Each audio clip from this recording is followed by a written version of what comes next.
Hey guys, कैसे हैं आप लोग। निफ्टी में आज बहुत बड़ा क्रैश आया है। ओवरऑल मार्केट में ही बहुत क्रैश आया है आज। सेंसेक्स हो, मिड कैप निफ्टी, आपके पूरा पोर्टफोलियो डाउन होगा। क्यों इतना बड़ा क्रैश आया है एंड शेयर मार्केट में लोगों को क्यों इस तरीके से लॉस होता है। क्यों वो लोग न्यूज़ को इतना फॉलो करते हैं एंड फिर खरीद लेते हैं, ऊपर की साइड कैसे फंस जाते हैं। इसी पे आज की वीडियो रहने वाली है। मेरी क्या स्ट्रैटेजी रहती है वो आज के चार्ट पे समझेंगे। वीडियो को एंड तक देखेंगे, काफ़ी कुछ सीखने को मिलेगा। स्टार्ट करते हैं वीडियो को, let's get to it. So market में एक बहुत बड़ा सेल ऑफ देखने को आज हमें मिला एंड जो निफ्टी आज एक टाइम पर ओपन हुई 25,000 के ऊपर थी, मतलब एक टाइम पे 25,000 के आसपास गैप अप में ओपन हुई। वो निफ्टी गिरते गिरते आप देख सकते हो कितनी नीचे तक। आप सोचो कि सडन सेल ऑफ क्यों आया। मतलब आप समझ रहे हो, 25,000 की निफ्टी गिरते गिरते 24,700 के भी नीचे चली गई और आज का लो इसने लगाया है। एंड कभी भी जो डे लो है वो क्लोजिंग के आसपास अगर हो, जैसे कि ये देख रहे हो कि पूरी तरीके से सेल ऑफ आया, मतलब कहीं भी बाइंग नहीं आई है। लास्ट में भी ये सिर्फ एक प्रॉफिट बुकिंग है, जो लोगों ने अपनी पोजीशंस थोड़ी बहुत क्लोज करी होगी, लेकिन फिर भी अगर ज़्यादा पोजीशन क्लोज करते तो थोड़ी सी शॉर्ट कवरिंग भी आती है, लेकिन नहीं आई है। इसका मतलब है कि मार्केट बहुत बेरिश हो गया और बहुत बड़ा सेल ऑफ आया है। एंड इसका रीज़न कुछ भी हो सकता है। बहुत सारे लोग ये प्रिडिक्ट कर रहे हैं कि कोविड के केसेस की वजह से मार्केट में एक सेल ऑफ देखने को मिला है। एंड देखो, समझने की बात यह है कि लोग किस तरीके से ऊपर फंस जाते हैं। इसी पे आज की वीडियो रहने वाली है। आप देखो, अगर निफ्टी इतना गिरा है तो आपके स्टॉक्स यार, आपको पोर्टफोलियो कितना गिरा होगा ये आपको खुद ही एहसास हुआ होगा। अगर आप अपना पोर्टफोलियो चेक कर पा रहे हो, जब निफ्टी गिरता है तो कोई भी स्टॉक जनरली बचता नहीं है। मतलब 10 में से कोई एक या दो होगा जो कि थोड़ा बहुत बच सकता है, अगर उसमें कोई अच्छी न्यूज़ आ रही हो तो इसी पे समझेंगे कि मेरी क्या स्ट्रैटेजी रहती है और मैं कैसे ट्रेड करता हूँ। तो देखो, सबसे पहले आपको जो चीज़ समझनी है ना, निफ्टी का अगर आपको चार्ट देखना है तो सबसे पहले आपको खोलना है इसका 1 डे का चार्ट। आप इसका 1 डे का चार्ट ओपन करो एंड 1 डे का जब आप चार्ट ओपन करोगे ना, तो उसमें पीछे आप देखो कि कहाँ पर निफ्टी खड़ा है। देखो, आप एक चीज़ समझो कि प्रॉफिट बुकिंग कब आती है मार्केट में। एक लेवल के बाद कहीं पर जाकर प्रॉफिट बुकिंग तो आती ही है। आप देखोगे तो समझ में आएगा कि एक टाइम पे निफ्टी जो 21,800 के आसपास था और सीधा चलना शुरू किया है, तो 21,800 से आप सोचो कि आज 25,000 तक आ गया। तो कितनी बड़ी रैली आई। ये तब आई थी जब ट्रंप ने 90 डेज का टैरिफ का जो पॉज लिया था, तब से ये रैली शुरू हुई है और ये रुका नहीं। इसमें बाइंग लगातार आ रही थी। उसके बाद वॉर का सिचुएशन आया, उसमें भी मार्केट नहीं गिरा और जब सीज फायर हो गया तो और फिर ऊपर चला गया। अब होता क्या है ना, सीज फायर ख़त्म होने के बाद, मतलब जब लोगों को लगा कि अब क्या हुआ है, वॉर होने वाला नहीं है, और लोगों ने खरीदना शुरू किया और आप देखो कि लोग ऊपर कैसे ट्रैप हो जाते हैं। इसी को बोलते हैं ट्रैप। ट्रैप कैसे होते हैं, जो आपका पीछे का जो रेजिस्टेंस है, जहाँ से मार्केट में सेल ऑफ आया था, उसी जगह पे लोग ट्रैप हो जाते हैं और इसके ऊपर वेट नहीं करते हैं कि मार्केट्स। मैं आपको अभी दिखाऊंगा, अच्छे से समझाऊंगा, आपको समझ में आएगा कि कैसे मार्केट को ट्रेड करते हैं। सो बेसिकली होता क्या है, आपको समझने की ज़रूरत है कि सपोर्ट और रेजिस्टेंस कैसे काम करता है। इसको थोड़ा सा बड़ा कर लेते हैं ताकि आपको समझ में आए। अब आप देखो, जब भी पीछे का हिस्ट्री बहुत ज़रूरी है समझना। जैसे मार्केट ऊपर जाता है ना, और जिस जगह से सपोर्ट और रेजिस्टेंस लेता है, अब ये जो आपका क्लस्टर है ना, ये एरिया बहुत इंपॉर्टेंट हो जाता है। ये है 25,000 का जोन, जहाँ पर मार्केट काफ़ी टाइम स्पेंड किया था इस जोन में। आप देख सकते हो यहाँ भी वही जोन है 24,800 का, जो एक बार मार्केट क्रैश हुई थी, तो उसी जगह से फिर जाकर फिर वहाँ से बड़ा क्रैश आया था। तो इस लेवल को इतनी आसानी से निकालने वाला नहीं था। अगर आप आगे चार्ट पे चलोगे तो आपको समझ में आएगा कि ये वही जोन है जहाँ पर मार्केट आई थी। और आप ये देखो कि कितने नीचे से आ रही है। मतलब यहाँ से आए तो एक बार के लिए क्रैश हुआ, फिर जब वापस से उसी जोन में जा रहा है, तो ये जो एरिया है ना, एक जोन होता है, इस एरिया के आसपास वापस से उसी जगह पर आ गया और यहाँ से ये आपको क्रैश देखने को मिल रहा है। तो बेसिकली क्या होता है ना, अब डर क्या है, लोगों को ये लगता है कि कहीं ये डबल टॉप तो फॉर्म नहीं हो रहा, इसीलिए लोग प्रॉफिट बुक करते हैं। फिर वापस से तब एंटर करेंगे जब इसके ऊपर निकलना शुरू होगा, तब हमें लगेगा कि हाँ अब जो है 25,000 का जो जोन है इसके ऊपर मार्केट निकलने के लिए तैयार है। देखो आप निफ्टी समझ जाओगे ना तो आपको बहुत सारी चीज़ें क्लियर हो जाएंगी। इसीलिए बड़े चार्ट को देखना होता है, पीछे देखना होता है कि हिस्ट्री क्या रही है और क्या पीछे हुआ है।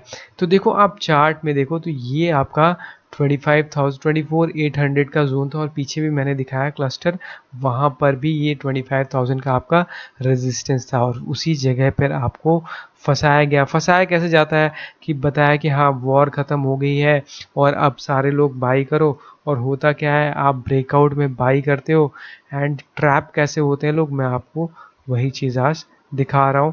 तो देखो ट्रैप कैसे होते हैं, इसके ब्रेकआउट पे यहाँ पर देखते हैं कि हाँ ब्रेकआउट हो गया और बाई कर लेते हैं इस ब्रेकआउट को देखने के बाद इस कैंडल में।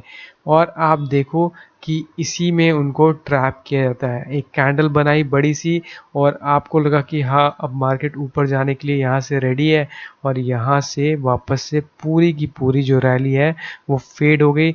जितनी भी रैली उन्होंने करी थी वो सारी की सारी पूरी तरीके से क्रैश हो गया। अब इसमें जो लोग होप में बैठे होते हैं वो सारे लोग फिर इसमें फंस जाते हैं।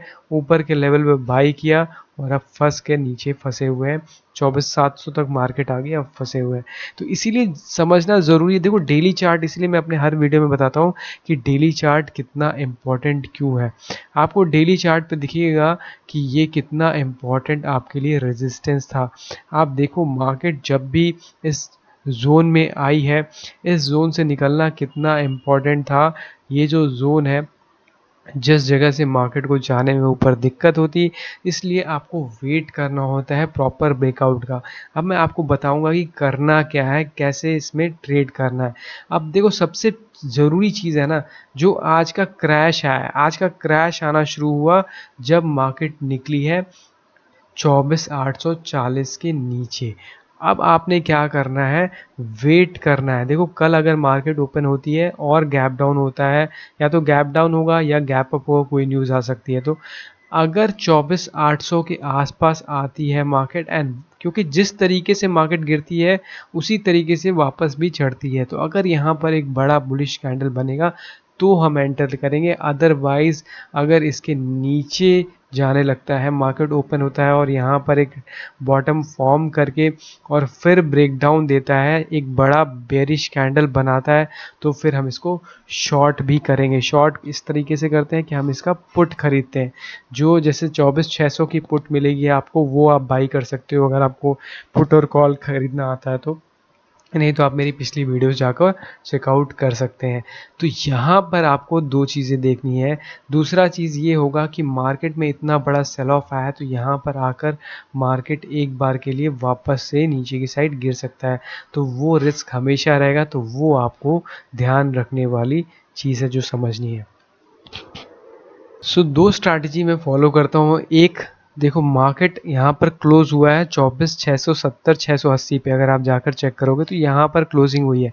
अब आपने करना क्या है कि अगर तो गैप डाउन हो जाती है मार्केट, अगर गैप डाउन हो रही है तो आप ओपन में शॉर्ट कर सकते हो, लेकिन जो स्टॉप लॉस है वो आपको लगाना पड़ेगा क्लोजिंग के ऊपर, जो कि ये क्लोजिंग का है। तो ये पहली स्ट्रैटेजी होती है मेरी। लेकिन अगर गैप अप हो जाती है तो फिर मैं इस बेस का वेट करता हूँ। ये जो बेस है यहाँ पर आने के बाद निफ्टी क्या कर रहा है, इस जगह पर आकर थोड़ा सा एक इसने बेस बनाना है। बेस बनाने के बाद अगर पहले 15-30 मिनट के बाद ब्रेक डाउन हो जाता है तो फिर मैं वापस से इसको शॉर्ट करता हूँ। ये मेरा तरीका होता है। अगर मार्केट में दिन में गैप अप होकर, मतलब अगर खुलती है कल और उसके बाद इस जगह पर हायर हाई बनाते हुए ऐसे जाती है, और ये जो जोन है, ये जो एरिया है, इस एरिया के आसपास बड़ा बुलिश कैंडल बनाए, एक या फिर दो छोटे कैंडल भी अगर बना रहा है तो बैक टू बैक दो कैंडल इस तरीके से बनने चाहिए, उसमें पिन नहीं होना चाहिए, तो मेरी एंट्री होती है। इसके नीचे स्टॉप लॉस। लेकिन ऐसा भी है कि कई बार इस तरह से जाकर ऊपर जाने के बाद और ब्रेक डाउन हो जाती है, मतलब सेल ऑफ आ जाता है उसमें पूरी तरीके से। अगर सेल ऑफ आ जाएगा तो फिर हम उसको शॉर्ट भी करेंगे इसके ऊपर स्टॉप लॉस लगा के। तो ये मेरी स्ट्रैटेजी होती है जिस तरीके से मैं ट्रेड करता हूँ सपोर्ट एंड रेजिस्टेंस पे, और सपोर्ट एंड रेजिस्टेंस पे ही मार्केट चलती है, सब सप्लाई और डिमांड जिसको बोलते हैं। अभी के लिए तो 25,000 निकालना या 24,960 जो हाई है निकालना नेक्स्ट टू इम्पॉसिबल लग रहा है। जिस तरीके की आज फॉल आई है, आज कोई एक्सपायरी भी नहीं था, सेंसेक्स के एक्सपायरी को उतना हम नहीं मानते, लेकिन निफ्टी में जिस तरीके का शॉर्ट डेवलप हुआ है इससे ये लगता है कि आगे के दिन काफ़ी काफ़ी बेरिश रहने वाले हैं। क्योंकि आप जो कैंडल देखोगे ना आज का, वो बहुत कुछ बताता है। आज का आप कैंडल देखो किस तरीके का है, मतलब जिस तरीके का वॉर का जो सीज फायर का कैंडल बना था ना, वो कैंडल है ये वाला, यहाँ पर आप देख सकते हो ये कैंडल। और इस कैंडल ने ये जो फॉर्म हुआ है, इसने इस पूरे की पूरी बाइंग को एनगल्फ कर लिया है, मतलब खा गया है उस चीज़ को। इसका मतलब ये है कि जो वॉर की न्यूज़ थी वो उससे भी कोई बड़ी न्यूज़ है, जिसकी वजह से जो बायर्स हैं वो पैनिक में हैं और उन्होंने अपनी पोजीशंस को एग्जिट कर दिया है। जो भी फ्रेश बाइंग हुई थी उन्होंने एग्जिट कर दिया है। जो मार्केट का सेंटिमेंट है वो पूरी तरीके से रिवर्स हो गया है, चेंज हो गया है। क्योंकि ब्रेकआउट होता अगर इसके ऊपर सस्टेन करता, इस जोन के ऊपर 25,000 के ऊपर सरवाइव नहीं कर पाया, और अब बहुत मुश्किल हो जाएगी। क्योंकि जिस तरीके का ये कैंडल बना है इतने ऊपर टॉप पे क्यों बोल रहे हैं, क्योंकि आप देखो ये डबल टॉप किस तरीके से बनता है। यहाँ पे मैंने आपको दिखाया कि एक आपका रेजिस्टेंस था जो कि यहाँ पर आपको रेजिस्टेंस दिखेगा, और उसी एरिया पर उसी जोन में जाकर वहाँ से सेल ऑफ इतना बड़ा, इतना बेरिश कैंडल बनना, ये बताता है कि यहाँ से जो शॉर्ट होने के बाद जो लेवल है वो आपको 23,800 या 24,000 तक, मतलब 1000 पॉइंट कहीं नहीं गए, और एक शॉट में आ सकता है। 3-4 दिन में हमें 24,000 का लेवल आराम से देखने को मिल सकता है। तो वीडियो को यहीं तक रखेंगे। आई होप आपको कुछ सीखने को मिला होगा। मिलते हैं आपसे अगली वीडियो में, तब तक के लिए take care, see you and bye.